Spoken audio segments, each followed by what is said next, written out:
Bonjour, bienvenue sur Riviera Trouble.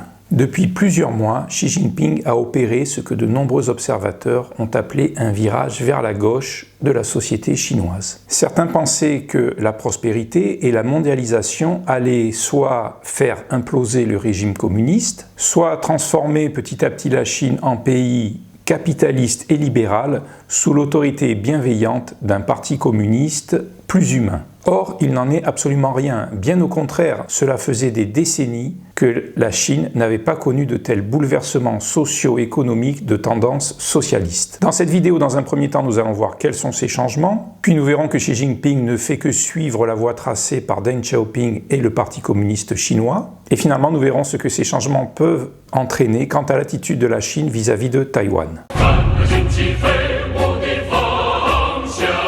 Xi Jinping a remis au goût du jour le principe de la prospérité commune, c'est-à-dire une redistribution équitable de la richesse entre tous les habitants de la Chine. Il souhaite revenir à une société plus égalitaire, puisque ces dernières années, l'écart entre les plus riches et les plus pauvres n'a cessé de se creuser. Ainsi, les hommes d'affaires et les entreprises les plus riches du pays ont été expressément incités à faire des dons très importants à des œuvres caritatives. Par exemple, Tencent, une très importante société de médias chinoise, a fait un don de 6,5 milliards d'euros. Le régime a aussi fortement critiqué les signes extérieurs de richesse. Les plus riches sont sommés de ne plus étaler leur fortune par un luxe tapageur qui pourrait choquer les Chinois les plus modestes. Le groupe Evergrande, au bord du défaut de paiement, avec ses 260 milliards de dollars de dettes, est prié de se débrouiller tout seul. Le pouvoir préfère prendre le risque de voir ce groupe faire faillite et peut-être même avoir des conséquences fâcheuses sur le système bancaire chinois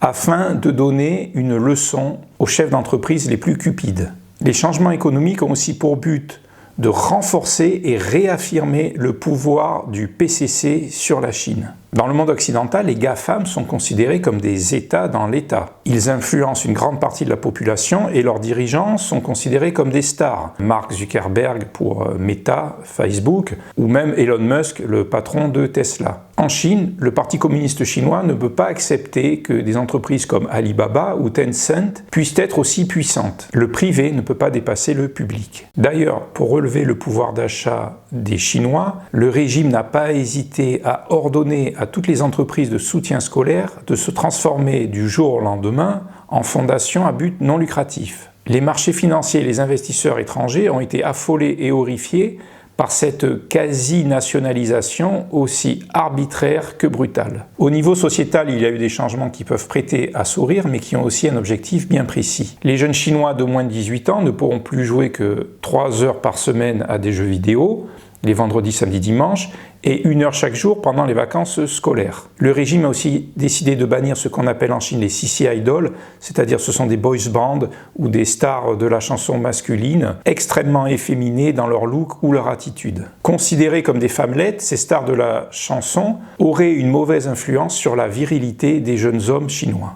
Les phénomènes des idoles ou des jeux vidéo créent des univers de fans qui détournent les jeunes Chinois du socialisme, car le fanatisme doit être réservé pour la doctrine de Karl Marx. En l'occurrence, la pensée de Xi Jinping sera dorénavant étudiée à l'école, et ce dès l'école primaire.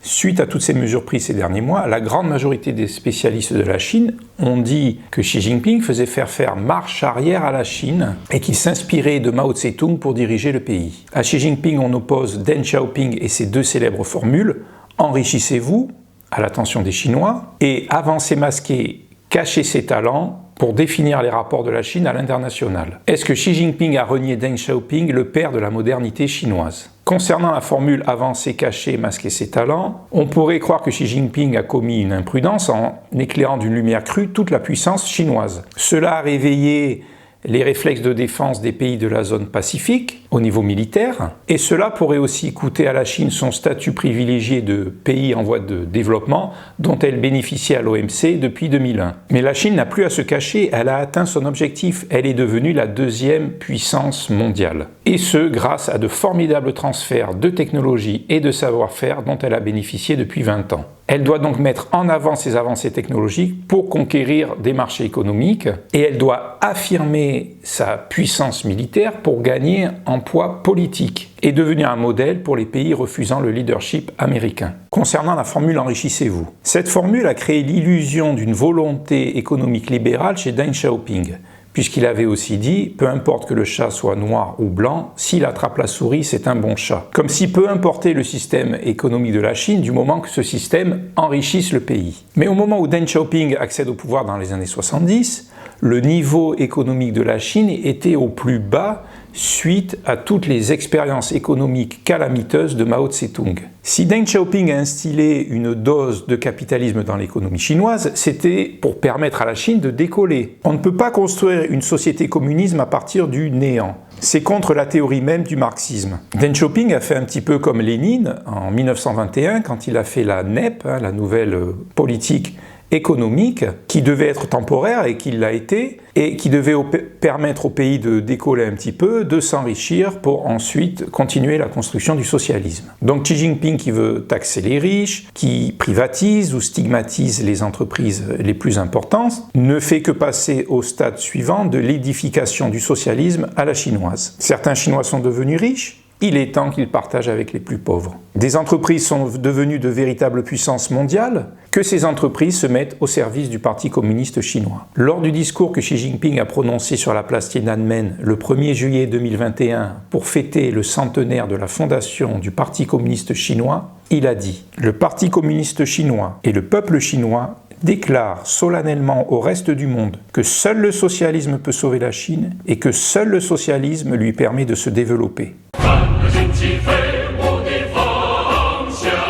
Xi Jinping met en avant la puissance de l'armée chinoise et ne cache pas son projet de réunification avec Taïwan. C'est aussi la continuité du plan du PCC qui a toujours été de réunir tous les Chinois en un seul pays. Toujours lors du discours du 1er juillet 2021, Xi Jinping a dit « Résoudre le problème de Taïwan et réaliser la réunification totale de la patrie constitue la tâche historique et immuable du Parti communiste chinois et correspond également à l'aspiration commune de tous les Chinois. » Là aussi, Deng Xiaoping avait été un initiateur de ce projet puisqu'il avait signé en 1984 avec la Grande-Bretagne les accords pour le retour de Hong Kong dans le giron chinois. Comme pour le volet économique, Deng Xiaoping avait très peu de moyens à l'époque, donc il s'était adapté à la situation avec pragmatisme et diplomatie. Xi Jinping va se charger de récupérer Taïwan, et pas avec de la diplomatie. D'abord parce qu'il n'y a aucun moyen de récupérer Taïwan avec de la diplomatie, et parce que maintenant Xi Jinping possède le moyen. Il a à sa disposition un arsenal militaire pratiquement équivalent à celui des États-Unis. Il lance une menace à ceux qui souhaiteraient une indépendance de Taïwan et qui pensent que la Chine n'oserait pas utiliser la force et affronter une guerre